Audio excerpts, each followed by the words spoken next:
नमस्कार दर्शकों, आपका हमारे चैनल में स्वागत है। कहते हैं जब से ये धरती बनी है तब से ही इसको बनाने वाले भगवान शिव यहाँ रहने वाले प्राणियों की सुख, शांति और कुशलता देखने यहाँ आते रहते हैं। और जो भक्त उनका प्रतिदिन ही स्मरण करते हैं उन्हें वो प्रकट होकर दर्शन भी देते हैं।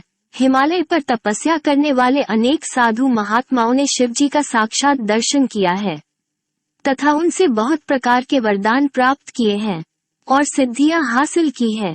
इसी क्रम में एक बार महादेव शिव आकाश मार्ग से पृथ्वी के भ्रमण पर निकले। वो वायु के वेग से बादलों को चीरते हुए आगे बढ़े जा रहे थे कि अचानक उनकी दृष्टि एक मृत बालक और उसकी बिलखती हुई माँ पर पड़ी।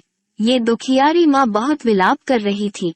ऐसा लगता था जैसे उसकी आंख के सारे आंसू उसके मर चुके पुत्र के वियोग में सूख गए हो। उसका चेहरा पत्थर का हो चुका था जिस पर कोई भावना दृष्टि गोचर नहीं हो रही थी। उस अबला नारी की ये विकट स्थिति देखकर भगवान शंकर का हृदय करुणा से भर गया। वैसे भी भोलेनाथ किसी का कष्ट नहीं देख सकते। वो शीघ्र ही उस माँ और बेटे के पास प्रकट हुए और बोले, तुम्हारी पुत्र की देह निष्प्राण लगती है, कब से इसकी यह स्थिति है? माँ कहती है, हे देवों के देव महादेव, जलाधारी, कैलाशपति शिव शंभु, मुझे अपनी आंखों पर विश्वास नहीं हो रहा। मैं अपने इकलौते लड़के के प्राणहीन शरीर के पास बैठी आपका ही नाम जप रही थी और आप प्रकट हो गए। मुझे दर्शन देने के लिए जय हो, आपकी जय हो। महादेव कहते हैं, शांत हो जाओ देवी, हमें बताओ तुम्हारा नाम क्या है और इस बच्चे को क्या हुआ है? मेरा नाम कमला है, मैं एक गरीब ब्राह्मणी हूँ। मेरे माता पिता आपकी त्रिकाल संध्या किया करते थे।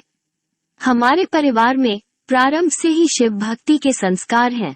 आप तो सब जानते हैं प्रभु, हम लोग जीवन में एक बार कैलाश पर्वत की यात्रा पर जरूर जाते हैं। प्रभु, आज जब मैं अपने पुत्र को लेकर कैलाश यात्रा को जा रही थी तो रास्ते में इस घनघोर जंगल में इसे एक सांप ने काट लिया। वो सांप इतना जहरीला था कि उसके काटने के कुछ समय बाद ही इसकी असमय मृत्यु हो गई। प्रभु, अब आप इसे बचा सकते हैं। आप तो सर्वशक्तिशाली है। संसार में सबकी मृत्यु आप ही के हाथ है। आप कृपा कर मेरे बच्चे को फिर से जीवित कर दीजिए। महादेव कहते हैं, देवी, दुनिया में जो भी आया है उसको एक दिन जाना ही पड़ता है। यही संसार का नियम है। सबकी देह नश्वर है और इस परिवर्तनशील संसार में रहने का सबके लिए समय निर्धारित है। माँ कहती है, प्रभु, संसार के सारे नियम आपने ही तो बनाए हैं, सिर्फ आप ही नियम बदल सकते हैं। प्रभु, अपने भक्तों की भक्ति के कारण आपको नियम बदलते देखा है। भगवान शिव कहते हैं, परंतु इस प्रकार से अगर हम हर मृत शरीर को पुनः प्राण देंगे तो संसार कैसे चलेगा? जन्म मरण के चक्र को सुचारू रूप से चलाने के लिए हर पैदा हुई आत्मा को पुराना शरीर छोड़ना होता है ताकि वो फिर से नया शरीर धारण कर सके। माँ कहती है, पर प्रभु, ये बालक बहुत छोटा है, इसलिए अभी संसार का कोई सुख नहीं देखा। और सबसे मुख्य बात यह है कि ये कैलाश यात्रा पूर्ण करके आपके 12 ज्योतिर्लिंग दर्शन को भी जाना चाहता था। इसकी भक्ति भी पूरी नहीं हुई और संसार में भी इसने कोई सुख नहीं पाया। क्या मैं इतने अभागे बालक की माँ हूँ?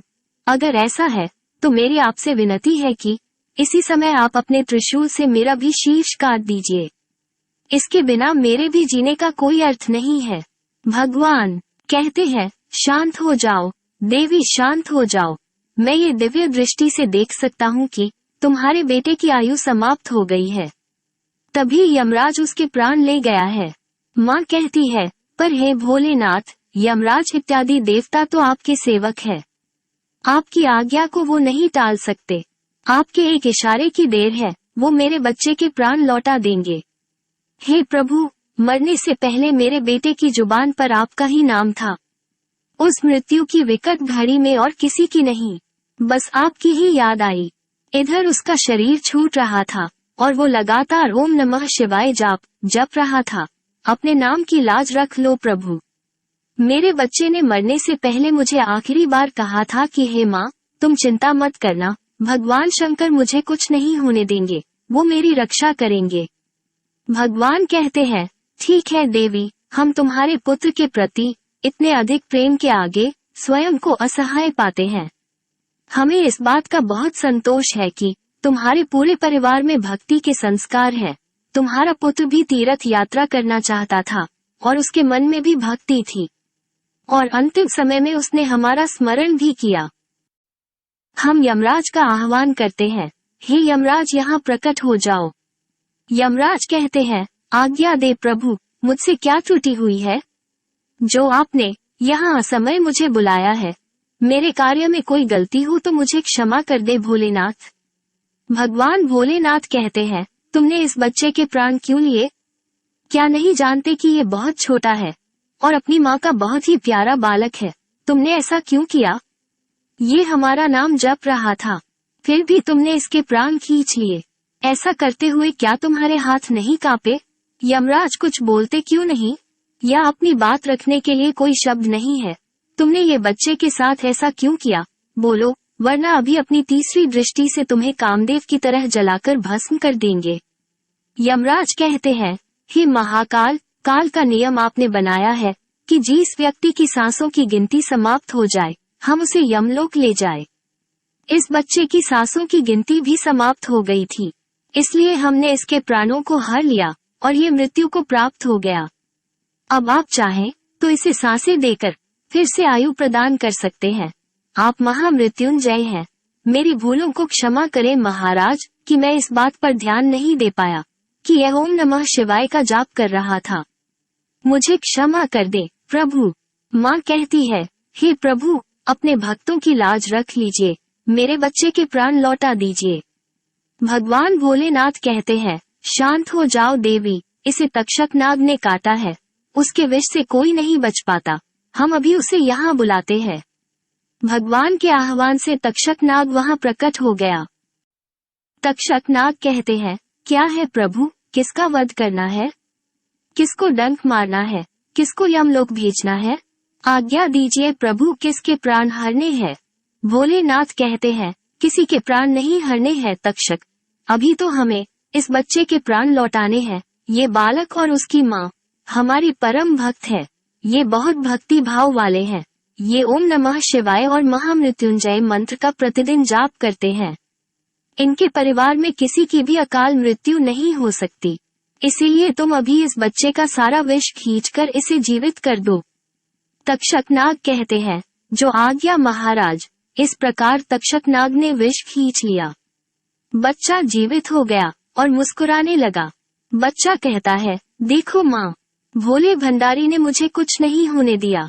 माँ ने उसको गले से लगाया और बोली, मेरे बच्चे, मेरे बेटे, तुम कहाँ चले गए थे? सभी भगवान भोलेनाथ की जयकार करते हैं। जय भोलेनाथ, जय शिव शंभू, जय भोलेनाथ। तो दर्शकों, उम्मीद करते हैं कि आपको ये कथा पसंद आई होगी, और अगर पसंद आई है तो इसे ज्यादा से ज्यादा लाइक और शेयर करें। अगर आप इस चैनल में नए हैं तो इसे अभी सब्सक्राइब कर लें। वीडियो को यहाँ तक देखने के लिए आपका बहुत बहुत धन्यवाद।